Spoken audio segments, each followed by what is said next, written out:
கிறிஸ்துவுக்குள் பிரியமானவர்களே, கர்த்தராகிய இயேசு கிறிஸ்துவின் நாமத்தினால் உங்கள் அனைவருக்கும் என் அன்பின் வாழ்த்துதலை தெரியப்படுத்துகிறேன். கர்த்தர் இன்று உங்களுக்காக கொடுக்கும் அதிசயமான வசனம் ஓசியா 12வது அதிகாரம் 9வது வசனம். உன்னை எகிப்து தேசத்தில் இருந்து அழைத்து வந்தது முதற்கொண்டு உன் தேவனாகிய கர்த்தராகிய நான் பண்டிகை நாட்களில் செய்யப்படுகிறது போல் திரும்பவும் உன்னை கூடாரங்களில் தாபரிக்க பண்ணுவேன்.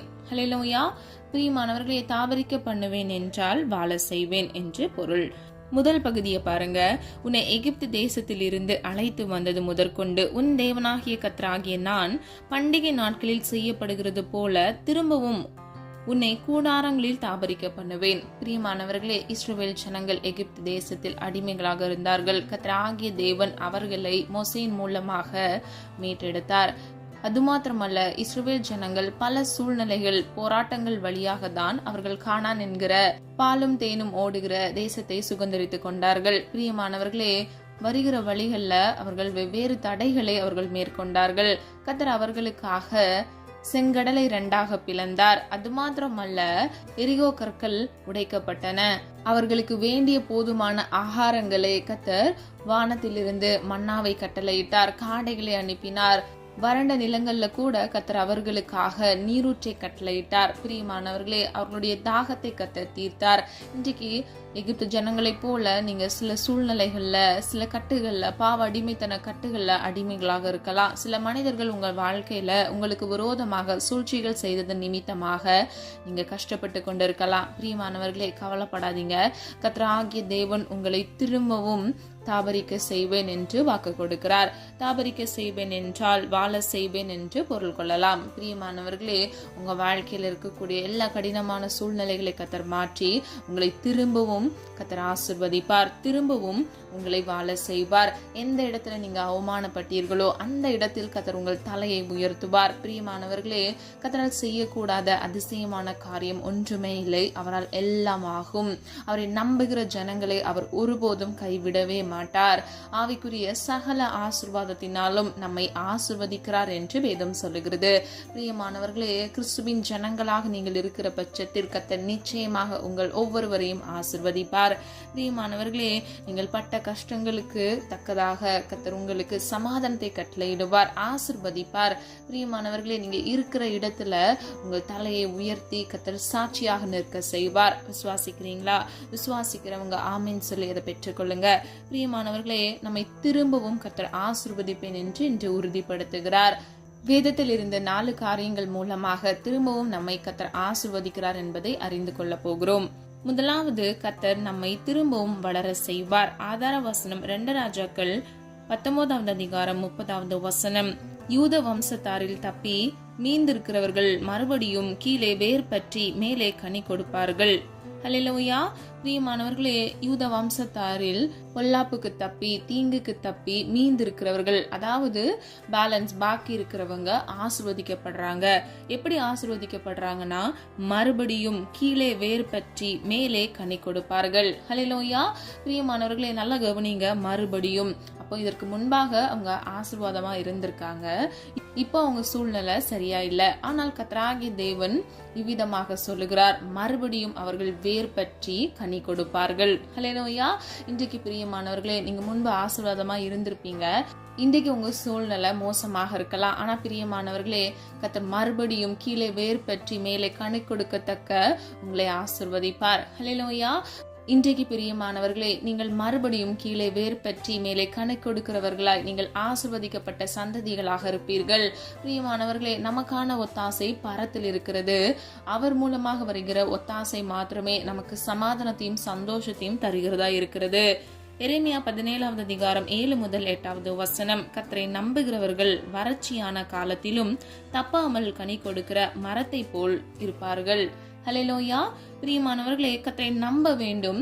அப்பொழுது வறட்சியான காலங்களில், இந்த உலகத்துல பஞ்சங்கள் வந்தாலும், எந்த சூழ்நிலைகள் வந்தாலும், உங்க குடும்பத்துல ஒரு மோசமான சூழ்நிலை வந்தாலும், கர்த்தர் அந்த வறட்சியான சூழ்நிலைகள்ல கர்த்தர் உங்கள் வாழ்க்கையில் ஆசீர்வதிப்பார். அதற்கு ஒப்பிட்டு கனி கொடுக்கிற மரத்தை போல் இருப்பீர்கள் என்று அவர் சொல்லுகிறார். பிரியமானவர்களே, எப்படி நீர் பாய்ச்சலான ஓரத்தில் நடப்பட்ட மரங்கள் கனி கொடுக்கிறதோ அந்தந்த சீசன்ல அதனுடைய காலத்துல அது கனி கொடுக்கிறதோ, உங்க வாழ்க்கையில கூட கர்த்தர் உங்களோடு கூட இருக்கிறபடியினால் நீங்கள் பாதுகாக்கப்படுகிறீர்கள். நீர் பாய்ச்சலான இடத்தில் நாட்டப்பட்ட மரத்தை போல நீங்கள் கனி கொடுப்பீர்கள். பிரியமானவர்களே, வறட்சியான காலங்களிலும் கர்த்தர் உங்களை ஆசீர்வதிப்பேன் என்று உறுதிப்படுத்துகிறார். அதனதன் காலத்தில் அதனதன் காரியத்தை செம்மையும் நேர்த்தியுமாக செய்து முடிக்கிற தேவன் இன்றைக்கு உங்க வாழ்க்கையில இருக்கக்கூடிய சூழ்நிலைகளை கர்த்தர் மாற்ற வல்லவர். பிரியமானவர்களே, குணனான வழிகளை கர்த்தர் செவ்வையாக மாற்றுவார். வறட்சியான காலங்களில் கூட தப்பாமல் கனி கொடுக்கிற மரத்தை போல் நீங்கள் இருப்பீர்கள். ஹல்லேலூயா. இரண்டாவது, கர்த்தர் நம்மை திரும்பவும் சேர செய்வார். ஆதார வசனம் உபாகமம் 30வது அதிகாரம் 3வது வசனம். உன் தேவனாகிய கர்த்தர் உன் சிறையிருப்பை திருப்பி உனக்கு இறங்கி, உன் தேவனாகிய கர்த்தர் உன்னை சிதறடித்த எல்லா ஜனங்களிடத்திலும் இருக்கிற உன்னை திரும்ப சேர்த்து. ஹல்லேலூயா. பிரியமானவர்களே, உங்கள் சிறையிருப்பை கர்த்தர் திருப்புவேன் என்று வாக்கு கொடுக்கிறார். அது மாத்திரமல்ல, உங்களுக்காக இறங்கி உங்கள் தேவனாகிய கர்த்தர் உங்களை சிதறடித்த எல்லா ஜனங்களுக்கும் மத்தியில் உங்களை திரும்பி உங்களை சேர்த்து கொள்வார். பிரியமானவர்களே, எந்த இடத்துல நீங்க ஒதுக்கப்பட்டீங்களோ, எந்த இடத்துல நீங்க புறக்கணிக்கப்பட்டீங்களோ, உங்களை விரட்டி அடிச்சாங்களோ, அந்த இடத்துல உங்களை மறுபடியும் திரும்பவும் சேர்த்து கர்த்தர் உங்களை உயர்த்துவார். ஹல்லேலூயா. பிரியமானவர்களே, சில பேருக்கு வேலை ஸ்தலங்கள்ல இருக்கலாம், சில பேருக்கு அவங்களுடைய குடும்பங்கள்ல இருக்கலாம். நீங்க எந்த இடத்துல எந்த பகுதியில நீங்க வைக்கப்பட்டீங்களோ, அது எதுவாக இருந்தாலும் பிரியமானவர்களே, கர்த்தர் உங்களை திரும்பவும் அந்த இடத்திற்கு கொண்டு போய் நிறுத்துவார். அவர் உங்களை ஆசீர்வதிப்பார். உங்களுக்கு கொடுப்பேன் என்று சொன்ன வாக்குத்தத்தத்தை அவர் உண்மையுள்ள தேவனாக அதை நிறைவேற்றுவார். நாம் ஆராதிக்கிற தேவன் சர்வ வல்லமையுள்ள தேவன் மாத்திரமல்ல, அவர் வாக்குத்தத்தத்தில் உண்மையுள்ள தேவன், அவர் வாக்கு மாறாத தேவன். இன்றைக்கு பிரியமானவர்களே, உங்களை திரும்பவும் கர்த்தர் சேர செய்வார், திரும்பவும் உங்களை சேர்த்து கொள்வார். ஹல்லேலூயா. யோவான் 14வது அதிகாரம் 3வது வசனம். நான் இருக்கும் இடத்திலே நீங்களும் இருக்கும்படி நான் மறுபடியும் வந்து உங்களை என்னிடத்தில் சேர்த்து கொள்வேன். ஹல்லேலூயா. நல்ல கவனிங்க, நான் மறுபடியும் வந்து உங்களை என்னிடத்தில் சேர்த்து கொள்வேன். ஹல்லேலூயா. அப்போ பிரியமானவர்களே, கர்த்தர் நம்மை விட்டு விலகாத தேவனாக அவர் எங்கு இருக்கிறாரோ அங்கே நம்மை மறுபடியும் சேர்த்து கொள்வேன் என்று உறுதிப்படுத்துகிறார். நம்முடைய வாழ்க்கையில் நாம் ஜெயத்தை பெற்றுக்கொள்ளும் பொழுது, இவ்வுலக வாழ்க்கையை நாம் ஜெயமாக முடிக்கும் பொழுது நமக்கு ஜீவகிரீடம் தருவேன் என்று அவர் வாக்கு கொடுக்கிறார். வேதம் இப்படியாக சொல்லுகிறது, முடிவு பரியந்தம் நிலைத்திருக்கிறவனே வாக்குத்தத்தம் பண்ணப்பட்ட ஜீவகிரீடத்தை பெறுகிறான் என்று. பிரியமானவர்களே, நான் மறுபடியும் வந்து என்றால் இது இரண்டாம் வருகையை குறிக்கிறது. பிரியமானவர்களே, அவர் மறுபடியும் வந்து நம்மை சேர்த்து கொள்வார். ஹல்லேலூயா. பிரியமானவர்களே, கர்த்தர் நமக்கென்று வைத்திருக்கிற வாக்குத்தத்தத்தை அவர் நிச்சயமாக நமக்கு கொடுப்பார். அதை நாம் பெற்றுக்கொள்ளத்தக்க கர்த்தருடைய வார்த்தைக்கு கீழ்ப்படிந்து நடக்கிறவர்களாய், இவ்வுலக வாழ்க்கையை நாம் பரிசுத்தமாய் வாழ்ந்து ஜெய ஜீவியம் பெற்றுக்கொள்கிறவர்களாய் நாம் இருக்க வேண்டும். நாம் ஆராதிக்கிற தேவன் பரிசுத்தராய் இருக்கிறார். ஆகவே ஆவியோடும் உண்மையோடும் பரிசுத்தத்தோடும் நாம் அவரை தொழுது கொள்ள வேண்டும். ஹல்லேலூயா. பிரியமானவர்களே, நம்மை அழைத்த தேவன் பரிசுத்தமானவர். ஆகவே அவருடைய பிள்ளைகளாய் இருக்கிற நீங்களும் நானும் பரிசுத்தமாய் வாழ வேண்டும். ஹல்லேலூயா. பிரியமானவர்களே, பரிசுத்தம் இல்லாமல் ஒருவனும் ஒருபொழுதும் தேவனை தரிசிப்பதே இல்லை. அதிகாலையில் அவரை தேடுகிறவர்கள் கண்டடைகிறார்கள். அப்ப நம்ம பரிசுத்தத்தை காத்து கொள்ளும் பொழுது நம்ம அவரை பார்க்க முடியும். அதிகாலையில் நம்ம அவரை தேடும் பொழுது நாம் அவரை பார்க்க முடியும். ஹல்லேலூயா. செப்பனியா 3வது அதிகாரம் 19 முதல் 20வது வசனம். அக்காலத்திலே உங்களை சேர்த்து கொள்ளுவேன், நான் உங்களை கீர்த்தியும் புகழ்ச்சியுமாக வைப்பேன். ஹல்லேலூயா. பிரியமானவர்களை, கர்த்தர் நம்மை சேர்த்து கொள்கிறது மாத்திரமல்ல, நம்மை கீர்த்தியும் புகழ்ச்சியுமாக வைக்கிறார். பிரியமானவர்களே, கர்த்தர் நம்முடைய தலையை உயர்த்துவார். அது மாத்திரமல்ல, கீர்த்தியும் புகழ்ச்சியும் கட்டளையிட்டு நம்மை ஆசீர்வதிப்பார். மூன்றாவதாக, கர்த்தர் நம்மை திரும்பவும் சீர் செய்வார். ஆதார வசனம் ஆமோஸ் 9வது அதிகாரம் 12வது வசனம். அந்நாளிலே விழுந்து போன தாவீதின் கூடாரத்தை நான் திரும்ப எடுப்பித்து அதன் திருப்புகளை அடைத்து அதில் பழுதாய் போனதை சீர்படுத்தி பூர்வ நாட்களில் இருந்தது போல அதை ஸ்தாபிப்பேன் என்று இதை செய்கிற கர்த்தர் சொல்லுகிறார். ஹல்லேலூயா. பிரியமானவர்களே, கடைசியா பாருங்க, அதை யார் சொல்லுகிறாராம்? கர்த்தர் சொல்லுகிறார். பிரியமானவர்களே, விழுந்து போன தாவீதின் கூடாரத்தை கர்த்தர் திரும்பவும் எடுப்பித்து அதை கட்டுகிறார். இன்றைக்கு பிரியமானவர்களே, இந்த காணலை கேட்டுக்கொண்டிருக்கிற நீங்க கூட சில சுய சித்தங்கள் செய்தது நிமித்தமாக காரணமே இல்லாம கூட சில காரியங்கள்ல நீங்க விழுந்து போயிருக்கலாம். உங்களுக்கு தெரியாதபடிக்கு சத்ருவானவன் மறைவான கன்னிகளை வைத்து உங்களை வீழ செய்திருக்கலாம். கவலைப்படாதீங்க. தாவீதின் கூடாரத்தை எப்படி கர்த்தர் திரும்ப எடுப்பித்து அதை கட்டி முடித்தாரோ, பழுதாய் போனதை சீர்படுத்தினாரோ, கர்த்தர் உங்கள் வாழ்க்கையிலும் கூட அற்புதம் செய்வார். திறப்புகளை எல்லாம் அடைப்பார். பிரியமானவர்களே, பூர்வ நாட்களில் இருந்தது போல கர்த்தர் மீண்டும் உங்களை ஸ்தாபிப்பேன், உயர்த்துவேன், கட்டுவேன் என்று உறுதிப்படுத்துகிறார். ஹல்லேலூயா. பிரியமானவர்களே, வேதம் இப்படியாக சொல்லுகிறது, நம்முடைய சரீரம் தேவன் தங்கும் ஆலயம் என்று. ஆகவே நம்முடைய சரீரத்தை பரிசுத்தமாய் நாம் பேணி பாதுகாத்துக் கொள்ள வேண்டும். ஹல்லேலூயா. இவ்வுலக வாழ்க்கையில் வருகிற எல்லா இச்சைகளுக்கும் வேசித்தனங்களுக்கும் இடம் கொடுக்காதபடிக்கு நாம் நம்முடைய சரீரத்தை பரிசுத்தத்தோடு காத்துக்கொள்ள வேண்டும். பிரியமானவர்களே, விழுந்து போன தாவீதின் கூடாரத்தை எப்படி கட்டுகிறாரோ, விழுந்து போன சூழ்நிலையில் இருக்கக்கூடிய உங்கள் வாழ்க்கையை, சூழ்நிலைகளை கர்த்தர் மாற்றுவார். அவர் உங்களை நீங்கள் விழுந்து போவதற்கு முன்பாக இருந்தபடி, பூர்வ காலத்தில் நீங்கள் இருந்தபடி கர்த்தர் உங்களை ஸ்தாபிப்பார், உங்களை கட்டுவார், உங்களை ஆசீர்வதிப்பார், எல்லா பழுதுகளை நீக்கி உங்களை சீர்படுத்துவார். ஹல்லேலூயா. பிரியமானவர்களே, நீங்க அதற்கு என்ன செய்ய வேண்டும்? ஒப்பு கொடுக்க வேண்டும். மீண்டும் நீங்கள் எழும்பி திரும்பவும் நிற்பதற்கு, நீங்கள் மீண்டும் ஆசீர்வதிக்கப்படுவதற்கு நீங்கள் முதலாவது உங்களை கர்த்தருடைய சமூகத்தில் ஒப்பு கொடுக்க வேண்டும். நீங்கள் முழுவதும் நீங்கள் ஒப்பு கொடுக்கும் பொழுது கர்த்தர் தாமே உங்களை எடுத்து பயன்படுத்துவார். ஹல்லேலூயா. பிரியமானவர்களே, நாம் ஒவ்வொருவரும் குயவனின் கையில் இருக்கிற களிமண்ணை போல் இருக்கிறோம். நாம் ஒவ்வொருவரும் நம்மை தாழ்த்தி கர்த்தருடைய சமூகத்தில் நம்மை ஒப்பு கொடுக்கும் பொழுது அவர் நம்மை வணைந்து கொள்வார். எல்லா பழுதுகளை சீர்படுத்துவார். திருப்புகளை அடைத்து நம்மை சீர்படுத்தி நம்மை சிறந்த பாத்திரமாக கர்த்தர் உருவாக்குவார். மீண்டும் நம்மை ஆசீர்வதிப்பார். ஹல்லேலூயா. பிரியமானவர்களே, பழையன ஒழிந்து போயின, எல்லாம் புதிதாயின. பிரியமானவர்களே, வேதம் இப்படியாக சொல்லுகிறது, முந்தினவைகளை நீங்கள் நினைக்க வேண்டாம், பூர்வமானதை நீங்கள் சிந்திக்க வேண்டாம், இதோ கர்த்தர் சகலத்தையும் புதிதாக்குகிறார் என்று. பிரியமானவர்களே, கர்த்தர் நிச்சயமாக உங்க வாழ்க்கையில சீர்படுத்தி உங்கள் பழுதுகளை எல்லாம் நீக்கி உங்களை சரிப்படுத்துவார். ஹல்லேலூயா. மீண்டும் உங்களை ஆசீர்வதிப்பார். திரும்பவும் உங்களை கர்த்தர் ஆசீர்வதிப்பேன் என்று உறுதிப்படுத்துகிறார். நான்காவது, கர்த்தர் நம்மை திரும்பவும் வர செய்வார். ஆதார வசனம் ஆதியாகமம் 28வது அதிகாரம் 15வது வசனம். நான் உன்னோடு இருந்து நீ போகிற இடத்திலெல்லாம் உன்னை காத்து இந்த தேசத்துக்கு உன்னை திரும்பி வர பண்ணுவேன். ஹல்லேலூயா. ஆதியாகமம் 46வது அதிகாரம் 4வது வசனம். நான் உன்னுடனே எகிப்துக்கு வருவேன், நான் உன்னை திரும்பவும் வர பண்ணுவேன். ஹல்லேலூயா. பிரியமானவர்களே, கர்த்தர் நம்ம போகிற இடங்களில் எல்லாம் நம்மோடு கூட இருக்கிறார். அது மாத்திரமல்ல, நம்மை பாதுகாக்கிறார், நம்மை காத்து கொள்கிறார். தீங்கொன்றும் அணுகாதபடிக்கு கர்த்தருடைய கரம் நம்மை பாதுகாக்கிறது. பிரியமானவர்களே, வேதம் இப்படியாக சொல்லுகிறது, உன் வழிகளில் எல்லாம் உன்னை காக்கும்படிக்கு கர்த்தர் தம்முடைய தூதர்களை கட்டளையிடுகிறார் என்று. அது மாத்திரமல்ல, நம்முடைய பாதம் கல்லில் இடராதபடிக்கு கர்த்தருடைய கரம் நம்மை தாங்குகிறது. தேவ தூதர்களை விட்டு நம்மை பாதுகாத்து தாங்குகிறார். இன்றைக்கு பிரியமானவர்களே, உங்களுடைய வாழ்க்கையில நீங்க சூழ்நிலைகள் நிமித்தமா, உங்க வேலை காரியங்கள் நிமித்தமா நீங்க புறதேசத்துல காணப்படலாம், வெளியூர்ல நீங்க இருக்கலாம். ஆனால் கர்த்தராகிய தேவன் உங்களை மீண்டும் உங்களை திரும்பி வர பண்ணுவார். மீண்டும் உங்களை ஆசீர்வதிப்பார். நீங்க எந்த இடத்துல வெக்கப்பட்டு நீங்க வேற இடத்துல போனீங்களோ, ஒரு முன்னேற்றத்திற்காக, ஒரு ஆசீர்வாதத்திற்காக, ஒரு உயர்வை தேடி நீங்க போனீங்களோ, கர்த்தர் மீண்டும் உங்க சொந்த ஊர்ல வர செய்து அந்த இடத்துல ஒரு புதிய ஸ்தலத்தை உங்களுக்கு கட்டளையிட்டு உங்களை ஆசீர்வதிப்பார். ஹல்லேலூயா.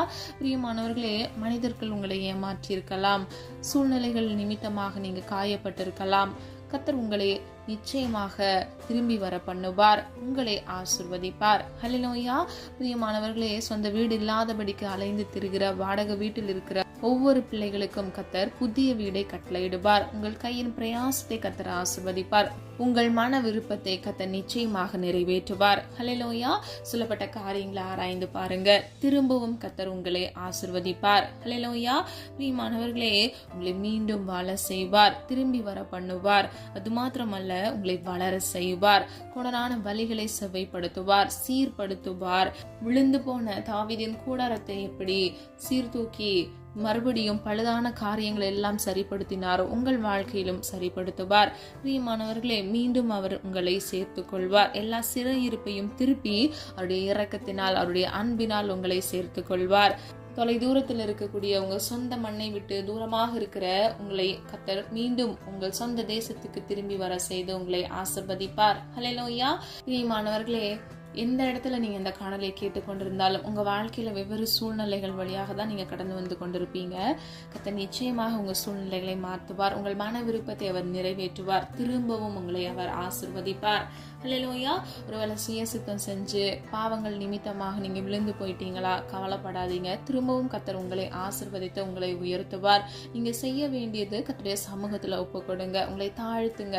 உங்கள் பாவங்களை அறிக்கையிடுங்க. கர்த்தர் உங்களை மீண்டும் சேர்த்துக் கொள்வார். அவருடைய உருக்கமான இரக்கத்தினால் உங்களை அணைத்துக் கொள்வார். மார்போடு அணைத்து உங்கள் குற்றங்களை எல்லாம் மன்னிப்பார். பிரியமானவர்களே, வேதம் இப்படியாக சொல்லுகிறது, தன் பாவங்களை அறிக்கையிடுகிறவன் வாழ்வடைவான், அவைகளை அறிக்கை செய்து விட்டு விடுகிறவனோ இரக்கம் பெறுகிறான். ஹல்லேலூயா. பிரியமானவர்களே, முதலாவது உங்க பாவங்களை அறிக்கையிட வேண்டும். அப்பொழுது நீங்கள் வாழ்வடைகிறீர்கள். அதாவது நீங்கள் அறிக்கையிடும் பொழுது கர்த்தர் உங்களுக்கு ஒரு மறுவாழ்வை கட்டளையிடுகிறார். இரண்டாவது பகுதியை பாருங்க, அவைகளை அறிக்கை செய்து விட்டு விடுகிறவனோ இரக்கம் பெறுகிறான். அப்போ அறிக்கை செஞ்சா மட்டும் பார்த்தாது, அதை விட்டு விட வேண்டும். அதற்கப்புறம் நீங்க அந்த பாவத்தை திரும்ப பண்ணவே கூடாது. அந்த வழிகளில் கூட நீங்க போகக்கூடாது. கர்த்தர் அவனுக்கு இரக்கம் செய்கிறார். பிரியமானவர்களே, கர்த்தரிடத்திலிருந்து ஒரு இரக்கத்தை அவன் பெறும் பொழுது அவனுடைய வாழ்க்கையில மிகுதியான ஆசீர்வாதத்தையும் நன்மையும் அவன் சுதந்திரித்துக் கொள்வான். கர்த்தர் அவனுடைய வாழ்க்கையில் முந்தின சீரை பார்க்கிலும் அவனுக்கு நற்சீர் பொருந்த அவனுடைய புதிய வாழ்க்கையை, எதிர்காலத்தை கர்த்தர் ஆசீர்வதிப்பார். ஹல்லேலூயா. நம்ம எல்லாரும் ஒரு மனதாய் இணைந்து விசுவாசத்தோடு ஜெபிப்போமா? அன்பின் பிதாவே, அப்பா, எங்களை மது கரத்தில் ஒப்பு கொடுக்கிறோம். அறிந்தும் அறியாமல் செய்த தவறுகளை மன்னிங்க.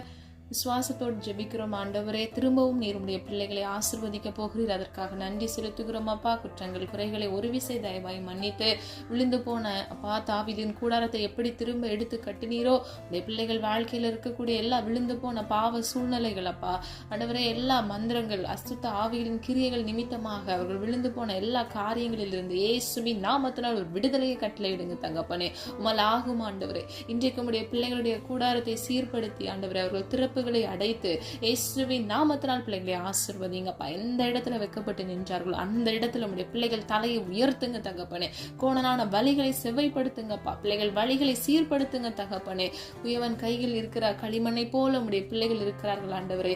உம்மிடத்தில் தாழ்த்த பிள்ளைகளுக்கு கிருபை கொடுங்கப்பா. தன்னை தாழ்த்துகிறவன் உயர்த்தப்படுகிறான் என்று வேதம் சொல்லுகிறது தகப்பனே.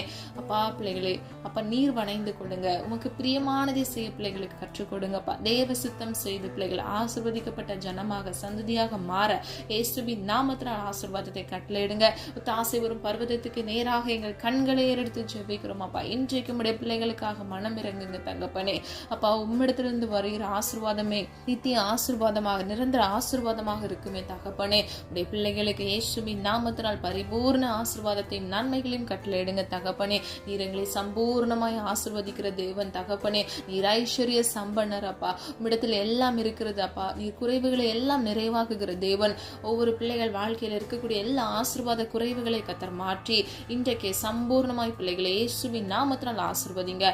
புதிய வீடு வாங்க வேண்டும், புதிய பிசினஸ் செய்ய வேண்டும் என்று, அது மாத்திரமல்ல, திருமணத்திற்காக தேவைகள் சந்திக்கப்பட காத்திருக்கிற ஒவ்வொரு பிள்ளைகள் வாழ்க்கையில ஒவ்வொரு தேவைகளையும் இயேசுவின் நாமத்தினால் கட்டளையிடுங்க தகப்பனே. அப்பா, குற்றங்கள் குறைகளை ஒரு விசை மன்னித்து நீர் இந்த ஆசீர்வாதத்திற்கு தடையாய் இருக்கிற எல்லா தடை கற்களையும் இயேசுவின் நாமத்தால் நிர்மூலமாக்கி பிள்ளைகளை ஆசீர்வதிக்கும்படியை ஜெபிக்கிறேன் ஆண்டவரே. ஒவ்வொருவரையும் உடைய கரத்தில் ஒப்பு கொடுக்கிறேன். பேர் பேராய் நீர் ஆசீர்வதிக்கும்படியை ஜெபிக்கிறேன் தகப்பனே. ஆவிக்குரிய ஆசீர்வாதத்தினாலும் இம்மைக்குரிய ஆசீர்வாதத்தினாலும் பிள்ளைகளை நிரப்புவீராக தகப்பனே. உலகத்தில் உள்ள ஒவ்வொரு தேவைகளையும் கர்த்தர் சந்திங்கப்பா. நாளை தினத்தின் தேவைகளை குறித்து கலங்காதே என்று வேதம் சொல்லுகிறது. பிள்ளைகளுடைய தேவைகளை கர்த்தர் சந்திங்க தகப்பனே. பிள்ளைகள் வாழ்க்கையில் இருக்கக்கூடிய எல்லா குற்றங்கள் குறைவுகளை ஒரு விசை தயவாய் மன்னித்து ஆண்டவரே, பிள்ளைகள் வாழ்க்கையில ஜெயத்தை கட்டளையிடுங்கப்பா. குதிரையோ யுத்த நாளுக்கு ஆயத்தமாகும், ஜெயமோ கர்த்தரால் வரும் என்று சொன்ன வசனத்தின்படி உம்முடைய பிள்ளைகளுக்கு நீர் ஆசீர்வாதத்தை கட்டளையிடுங்க. ஸ்கூல் காலேஜ் படித்துக் கொண்டிருக்கிற ஒவ்வொரு பிள்ளைகளுக்காக ஜெபிக்கிறேன்ப்பா. நீர் ஜெயத்தை கட்டளையிடுங்க தகப்பனே. எக்ஸாம்ல கட்டளையிடுங்கப்பா. நல்ல சுகபலன் ஆரோக்கியத்தை கட்டளையிடுங்க. எந்த தீங்கும் பொல்லாப்பும் சுகவீனங்களும் பிள்ளைகளை தொடக்கூடாது தகப்பனே. அப்பா, நீர் விரும்புகிற பிரகாரம் உடைய பிள்ளைகளை வழிநடத்தி செல்லுங்கப்பா. வாலிப வயதை பரிசுத்தமாய் பாதுகாத்துக் கொள்ள பிள்ளைகளுக்கு கிருபை கொடுங்கப்பா. எல்லா போன்களுக்கும் இச்சைகளுக்கும் அடிமையாகாதபடிக்கு பிள்ளைகளை பாதுகாத்துக் கொள்ளுங்கப்பா. தீங்குக்கு விலக்கி இயேசுவின் ரத்த கோட்டைக்குள் மூடி மறைத்து பாதுகாத்துக் கொள்ளுங்க. பெற்றோருக்கு கீழ்ப்படிந்து அப்பா நல்ல ஒளிவாய் மர கன்றுகளாக அப்பா அவங்க பெற்றவங்களுக்கு ஆசீர்வாதமான பிள்ளைகளாக இருக்கிற இயேசுவின் நாம நாமத்தினால் கிருபை செய்யுங்க தகப்பனே. பெற்றோருக்கு மன மகிழ்ச்சி தருகிற பிள்ளைகளாக உடைய பிள்ளைகளை மாற்றுவீராகப்பா. நீர் அப்படியே செய்கிறதற்காக நன்றி செலுத்துகிறோம் தகப்பனே.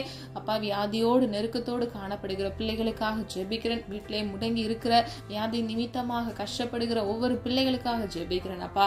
எல்லா வியாதியிலிருந்து இயேசுவின் நாமத்தினால் ஒரு விடுதலை கட்டளையிடுங்கப்பா. எல்லா வலி வேதனைகளை இப்பொழுதே இயேசுவின் நாமத்தினால் மாற்றுங்க தகப்பனே. சிலுவையில் அப்பா உடைய பிள்ளைகளுக்காக நீர் சிந்தின ரத்தத்தின் வல்லமையை நினைவு கூறுகிறோம் ஆண்டவரே. பிள்ளைகள் பாவங்களை சுத்திகரித்து இன்றைக்கு ஒரு விடுதலையை கட்டளையிடுங்கப்பா. இந்த வியாதியிலிருந்து ஒரு விடுதலை இயேசுவின் நாமத்தினால் கட்டளையிடுங்க. குமாரன் விடுதலையாக்கினால் மெய்யாகவே விடுதலை ஆவீர்கள் என்று வேதம் சொல்லுகிறது. இன்றைக்கு உடைய பிள்ளைகளுக்கு இயேசுவின் நாமத்தினால் விடுதலையை கட்டளையிடுங்கப்பா. மீண்டும் ஆண்டவரே, பிள்ளைகள் இழந்து போன ஆசீர்வாதத்தை மீண்டும் அப்பா பிள்ளைகள் வாழ்க்கையில கட்டளையிடுங்க தகப்பனே. அப்பா, இழந்து போன சந்தோஷத்தையும் சமாதானத்தையும் கட்டளையிடுங்கப்பா. இயேசுவின் நாமத்தினால் ஆண்டவரே ஒவ்வொரு பிள்ளைகளையும் ஆண்டவரே பேர் பேரை ஆசீர்வதிங்க. கையின் பிரயாசத்தை ஆசீர்வதிங்க. கையிட்டு செய்கிற ஒவ்வொரு காரியங்களிலும் ஆசீர்வாதத்தை கட்டளையிடுங்கப்பா. வறட்சியான காலங்களில் கூட பிள்ளைகள் கனி கொடுக்கத்தக்க அப்பா இயேசுவின் நாமத்தினால் ஆசீர்வாதத்தை கட்டளையிடுங்க தகப்பனே. வனத்தின் பலகணிகளை திறந்து முடிய பிள்ளைகளை ஆசீர்வதிங்க. ஆபிரகாமுக்கு நீர் கொடுத்த வாக்குத்தத்தத்தின்படி நான் உன்னை ஆசீர்வதித்து பெருக பண்ணுவேன் என்று சொன்னபடி இயேசுவின் நாமத்தினால் பிள்ளைகளை ஆசீர்வதித்து பெருக பண்ணுங்க தகப்பனே. அப்பா, வறுமையில் சிக்கி வாடி தவித்துக் கொண்டிருக்கிற பிள்ளைகளுக்காக ஜெபிக்கிறேன். கடன் என்ற நிந்தை அவமானத்துல சிக்கி தவித்துக் கொண்டிருக்கிற பிள்ளைகளுக்காக ஜெபிக்கிறேன். இன்றைக்கு ஒரு அற்புதத்தை கட்டளையிடுங்கப்பா. உமால் ஆகாதது ஒன்றுமே இல்லை தகப்பனே. இஎம்ஐகள் லோன்கள்ல சிக்கி தவித்து கொண்டிருக்கிற பிள்ளைகள், நிம்மதியற்ற நிலைமையில, குடும்பத்துல பிரச்சனை அப்பா, இந்த கடன் பாரங்களை இயேசுவின் நாமத்தினால் மாற்றுவீராக தகப்பனே. ஒவ்வொரு பிள்ளைகளையும் ஆண்டவரை எல்லா கடன்களையும் தீர்க்கத்தக்க பிள்ளைகளை ஆசீர்வதிங்கப்பா. ₹1 கடன் இல்லாதபடிக்கு அதை தீர்க்கத்தக்க, நீயோ கடன் வாங்காதிருப்பாய், நீயோ கடன் கொடுப்பாய் என்று சொன்ன வசனத்தின் படி தகப்பனே மீண்டும் மீண்டும் கடன் வாங்காதபடிக்கு இயேசுவின் நாமத்தினால் ஆண்டவரே பிள்ளைகளுடைய கையின் கிரியைகளை ஆசீர்வதிங்கப்பா. வருமானங்களை ஆசீர்வதிங்க தகப்பனே. உதவி கரங்களை எழுப்புங்கப்பா. மனிதர் கண்கள்ல தயவிரக்கத்தை உண்டு பண்ணுங்க தகப்பனே. பிள்ளைகளை ஆசீர்வதித்து பிள்ளைகள் தலையை நீர் உயர்த்த போகிற கிருபைகளுக்காக நன்றி. இயேசுவின் நாமத்தினால் அப்பா நீர் அப்படியே செய்கிறதற்காக நன்றி செலுத்துகிறோம் தகப்பனே. இலவசமாய் பிறருக்கு உதவி செய்து உம்முடைய நாமத்தை மகிமைப்படுத்தத்தக்க பிள்ளைகள் வாழ்க்கை நீர் உயர்த்தும்படியாய் ஜெபிக்கிறோம் ஆண்டவரே. ஆயிரங்களுக்கு சாட்சியாக நிறுத்துங்கப்பா.